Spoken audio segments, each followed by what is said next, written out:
I think our academic life equips us fairly well in certain functional areas. What I think it completely ignores is the softer skills that are required in the workplace to really deliver results. And as young leaders go up the learning curve in an organization, I believe the catch up that they need to do on the functional areas is relatively lesser. Of course, real life situations can sometimes be challenging even from a functional perspective, but the much bigger challenge that they face in managing the softer skills of people, influence, communication, getting your point across, and winning whilst appear to be losing an argument.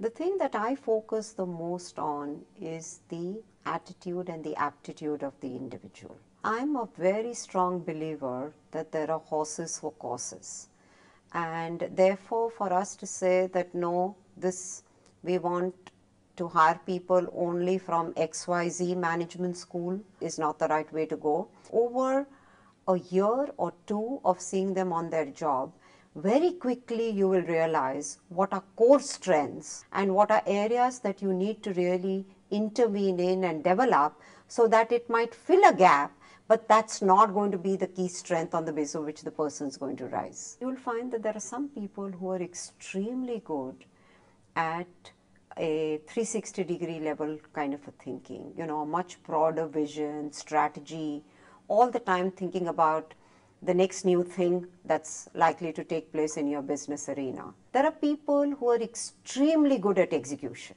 There are people who are great influencers, who have the ability to really put together a diverse set of skills and mentor and really pick the best in the team available to take them to a height and get an outcome that the leader himself had no single capability of achieving on her own. These are all, various skill sets that an organization needs to harness, but it's important to realize that who's going to be great at what and really put them in those challenging assignments.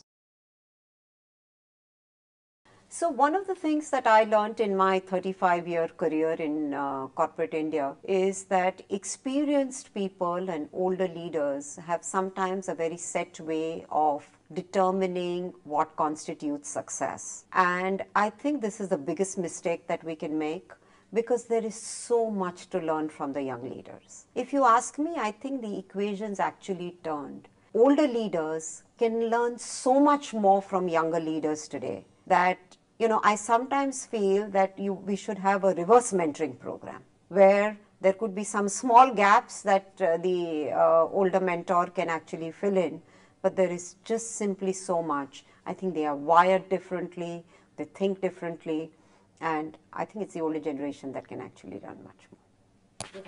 I like to be contrarian.